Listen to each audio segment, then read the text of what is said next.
Welcome to Fierce Fit Feminine and Other F Words, a place for women in business to learn more about health, beauty, styling, and how to show up on camera with confidence so that you can have more impact and more income on your business.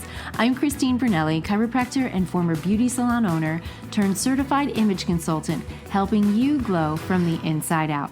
Today, I want to talk about something in a shorty episode that we all need to hear, and it's not always easy to hear, but it is something we can fix, and it will help us get unstuck. It'll help us put our best foot forward. It is something that I am working on a daily basis, and I bet you are too. It is a mindset hack that even the FBI noticed. The agents with this mindset are the best agents in the FBI. Are you ready? Let's dive in. Really quick before we get started, I have got to share. I'm so excited. For the very first time, I'm hosting my own 3-day online conference for women in business. It is called Shine on Camera Live. I'll be lifting the hood for my entire method to share it with you so you can see under the nuts and bolts of my business and how I help women get confident on camera. And what I mean by that is how you are going to feel confident when you have your brand photo shoot. You'll know what to wear. You'll know how to pose so that you look your best. You'll know all of the tips and tricks and also how to feel confident on video. One of the things I notice with a lot of women I work with, especially you white-collar professionals and licensed professionals, you're a boss in the real world, and you don't want to sound like a fumbling, bumbling, wacky-doo on video. You want to sound like you know what you're talking about the way you do in the real world. I help you bridge that gap, and I help you bridge it fast. This event is October 17th through the 18th. Online, you don't have to book a plane ticket, book a hotel, or rent a car. You can attend from the comfort of your favorite device. The link to save your seat is in the show notes. It's only $97 for 3 full days. You're going to get my entire method to learn how to show up on camera with confidence and look fabulous doing it. And you will leave with a few photos and videos that you can share proudly and know that it's going to connect with your audience. You'll have a plan for Monday. I would love to partner with you and help you shine on camera. While you're listening, just go to the show notes, tap the link, and save your seat, and I'll see you there. Whether you own your own business, brick and mortar or online, or you're a licensed professional, and by that I mean healthcare, law, accounting, real estate, something where you are responsible for a body of work that you produce and your name is on it. Either a business owner or a licensed professional in a firm with somebody else or with a company, the pressure that comes with it and the level of responsibility that comes with it can be daunting. It's also a roller coaster, am I right?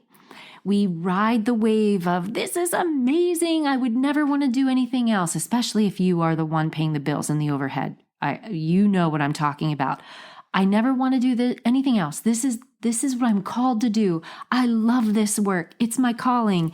And then 3 employees give notice, or, the landlord increases the rent and the triple net, or whatever it is, something happens and you go through seasons where you're going, oh gosh, if I could just clock in and clock out. I don't want to do this. I don't want to have to hire again. I went through a season.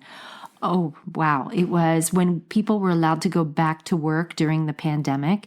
And, everybody lost employees during that time. And I was in the process of rehiring. There was 1 month in 2020, late 2020, I had 12 no-shows for interviews. I thought, this is awesome. People are ready to get back to work. No, they weren't. They were making fake interview appointments so they could continue collecting unemployment. I was just like, oh, I hate my life. I hate my life. I hate my life. But then when I restaffed and everything was humming along, I love my life. I love my life. Can you relate? Can you relate? I'm sure there are seasons when you're in tax season or peak season of any business, and it's kind of what you love to do because you're in the zone of your genius. You're having a good time, but then there are other times where you're going, oh gosh, I can't do this anymore. Well, this mindset hack that I want to talk about isn't really a hack at all. It is truly just a mindset. But I watched an interview with what is her last name? Before I say it wrong, I want to make sure I pronounce it right. Evie Pomporis. Have you heard of her? She's a former U.S. Secret Service special agent, and she was on the School of Greatness podcast with Lewis Howes, and I caught something she said that I thought, this is so true. This is true for not only FBI, it's true for women in business. And I started doing some more digging, and I realized some of the best in the business have this mindset.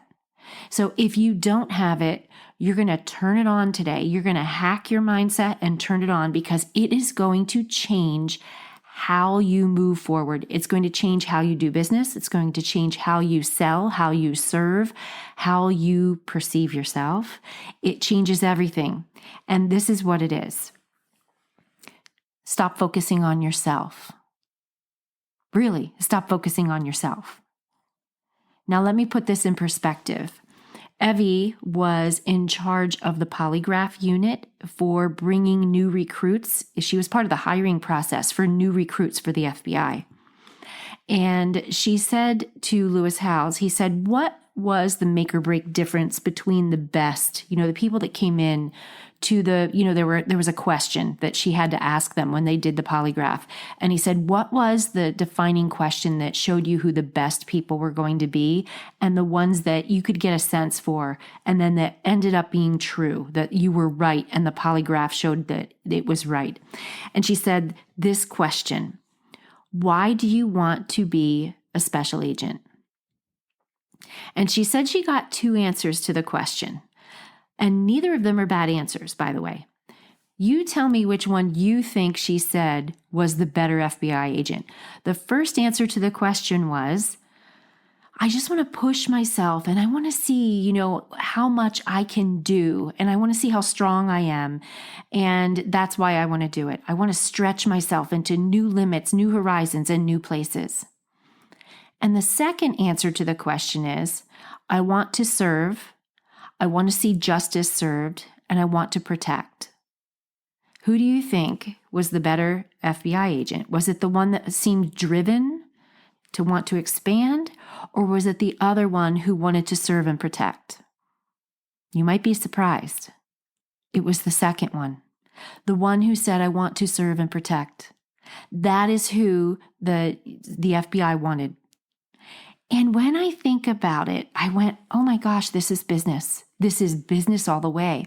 When I think about the best in the world, the people who are in 7, 8, 9, and 10-figure businesses, wrap your mind around what that means when I say 10-figure. I mean, there are people that own so many businesses that they are doing 10 figures in revenue a year. It's mind-boggling, right? 7 figures is $1 million. Get to 10, and we're talking crazy numbers. And I thought to myself, the ones who are really in our world, in, let's just say, business world, in real estate, in personal development, in anything like that, the ones that are crushing it in those higher numbers are service driven.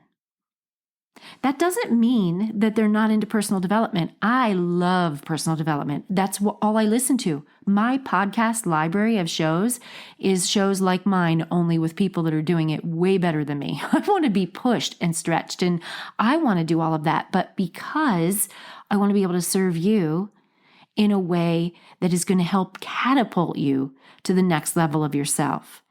And so when I think about people who serve, I'll use some examples. I'm working to purchase a home right now, and I've been looking for months. I have to say, this is being recorded in early October 2024, and the town I live in and the Seattle suburb I live in, it is hard to find a house right now. There's not a lot of inventory. Anything that's under $1 million, and I know that sounds like a very high number depending on where you live, but basically we're in the LA, New York City kind of price points here in Seattle.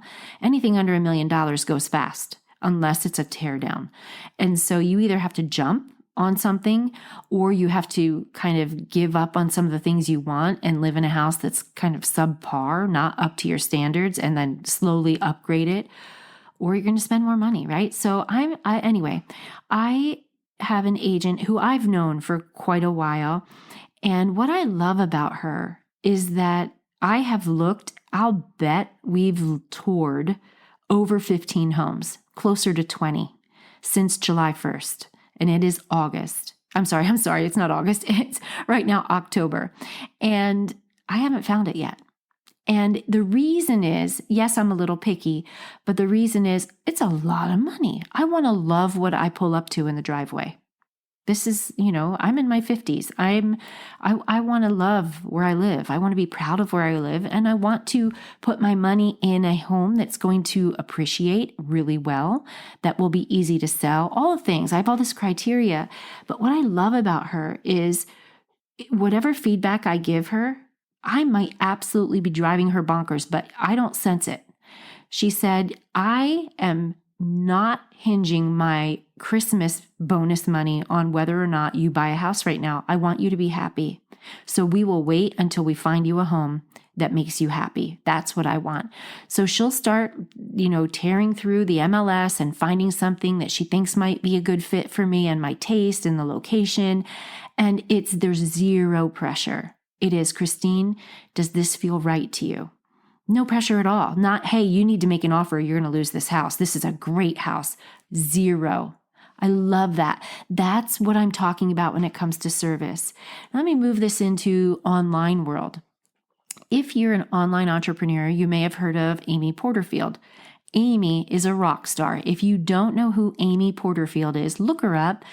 I took her program. She has a program called Digital Course Academy. She is who taught me how to create my very first digital course. And that course, I don't know how much it costs now. When I enrolled, it was just shy of $2,000. Amy has generated over $80 million in her business in the last 10 years or so. Think of that. $80 million. She came out of a corporate world, started her own business. Her first launch was a flop. She released her own digital course and she only made $267 from it. And she kept on going and kept on going. And now she's raking it in, right? She's doing really well for herself. But here is what I found about Amy. I was so impressed with her. People that make this much money could very easily just say, here, you bought my course. I will come online once a week and I'll answer as many questions as I can. And if I don't get to you, sorry, come back next week. Not Amy. When I was in her program, she went live inside her Facebook group 4 days a week for the entire, I think it was 8 weeks of a program, 4 times a week. For 8 weeks, she was on for 1 to 2 hours answering questions, making sure people had answers to their questions. And I should have turned my phone off so that you didn't hear that. Sorry. I love the service. Her reason, let me tell you what her reason is. She wants you to succeed. She wants people to go, wow, I learned how to build a course from her. Not only that, every time I had a question, it was answered because that's good PR. She wants to see you win. Let me think of another example. Tony Robbins, big example. How many businesses does this man own? Whether you like his style or not, that man gives.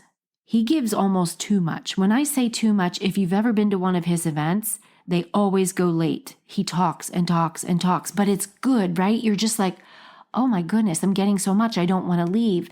Here's what I love about him. He's to the point now where he's taking so much of the profit that is coming in from his businesses, he's donating it to Feed America. He uses the profit to feed the hungry because his story is rooted in living in a car, living in a one-room apartment. Like he has one of those stories where I came from the hard knocks, I can give back now. And he's always given back. So this brings me to you. These 3 examples bring me to you. How can you shift your mindset to not be hyper-focused on, I really hate how I look in this picture. I don't want to post it. It looks terrible, but I need to promote this thing that I'm going to be doing or, celebrate something that I did in my business because it's promotional. Or I really don't want to go on camera. I don't want to speak on video because I don't like my accent, or I just don't like how my face looks. My hair is a mess. I don't know what to say and I stutter on my words. And okay, those two examples.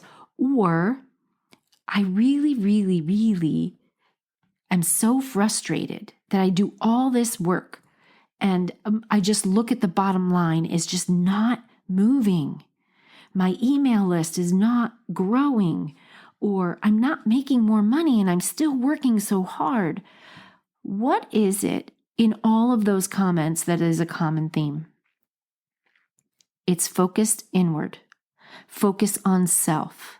I don't like how I look. I don't like how I sound. I don't want to sound bubbling like a bumbling person. I'm not making enough money. I can't find people to subscribe to my email. It's all me, me, me, me, me. Instead of serve, serve, serve, serve. How do we shift it? How do we get out of that slump of feeling stuck? We shift our perspective outward into a big why. What is your bigger why? Why? Why do you want what you want? What impact do you want to make? What is the why? And it could be, I just need money, Christine. I need to survive. I need to pay the bills. Okay, I hear you. And what would change for you? And how would it change for someone else if you could pay the bills? If you had more than what you needed to pay the bills? And how could you shift your mindset on helping someone else and keep it in front of you that you're there to help someone else? And in response, the world is going to bless you with a positive return, whether that's in accolades, if it's financial, if it's verbal, if it's a 5-star review, if it's a referral, whatever it is. You need to shift your mind into, I need to take my mind off of myself and go back to my big why. Why am I doing this? Why do I want to do what I do? I'll give you myself for an example. Why do I want women on camera or to feel confident on camera? Well, really, I have many reasons. It's not just camera, by the way. My whole thing is I want you to feel worthy as you are. You deserve to be seen. You deserve to be heard. You have magic that can change the world. You also are magical. When you feel confident in your body, you attract positivity. You feel better about yourself. When you feel better about yourself, you do more things that are positive. You're not self-destructive. You don't self-sabotage. I love that. I love when a woman can say, Christine, I finally got over myself. I got on camera and I'm getting more clients from it. And I think, wow, I have an impact. The people that they're gaining from me helping her be confident don't know who I am. And I don't want them to know who I am. I want her to get out there and shine her magic. And because of me sharing mine, there's a ripple effect. That's my big why. My big why is, what impact can I have? So what's yours? That is the secret sauce to the mindset hack. Getting your mind off of you. Stop looking inward and navel gazing. There's only so much you can navel gaze, and all that does is keep you stuck in a cycle. Instead, say, why am I doing this? What's my big why? Who am I serving and helping? Take your gaze out toward them and serve more. And serve in a way that you truly, truly want to connect and help them. It could be anything, not real estate like my real estate agent. You could be a physician. You could be a dentist. You could be an attorney. And I know all of these things can bog you down. I know it. I was in private practice for chiropractic. I know all of the things that can bog you down in a private practice. I've owned businesses with all of the pressures of owning, but you have to have a bigger why. And in business talk, business speak, that's your mission and your vision. When is the last time you visited those? It seems really old school to say, well, what's your mission statement? What's your vision statement? But really, if you don't have a vision bigger than yourself, when things get hard, you get stuck. You stall. You get stagnant, or you want to quit. Your vision has to be bigger than you. That is the secret that the FBI agents had that were the best FBI agents. They wanted to serve and protect. They wanted to see justice served. That is what made a better FBI agent, not the one who said, I want to see how far I can stretch myself and what I can do and, expand my horizons and learn new things. That didn't make the best agent. And that's frankly not who they wanted. That's not a bad goal, but it's not the hack and the mindset that's going to get you to the best goals. That is my little tip for you today. I hope that you understand and grasp the concept of tapping into the real reason you do what you do. Find the big why of why you're doing it. What's the vision, the greater vision of why you do what you do? Whether it is bringing more light into the world, helping people bring more love into the world, helping people make more money in the world, or more health in the world, whatever it is, whatever category you serve in, make that why so big that it will pull you through the mud, the stuck times, the hard times, and that will help you be more successful. That's my message for you today. I hope it helped. And until next time, have a fierce, fit, feminine, and fabulous day. Remember to go tap the show notes and sign up for Shine on Camera Live. It is going to be interactive. It is live. I'm going to get to see you and interact with you and audit photos and videos and have all the fun. Tap the link in the show notes, save your seat, and I'll see you next week.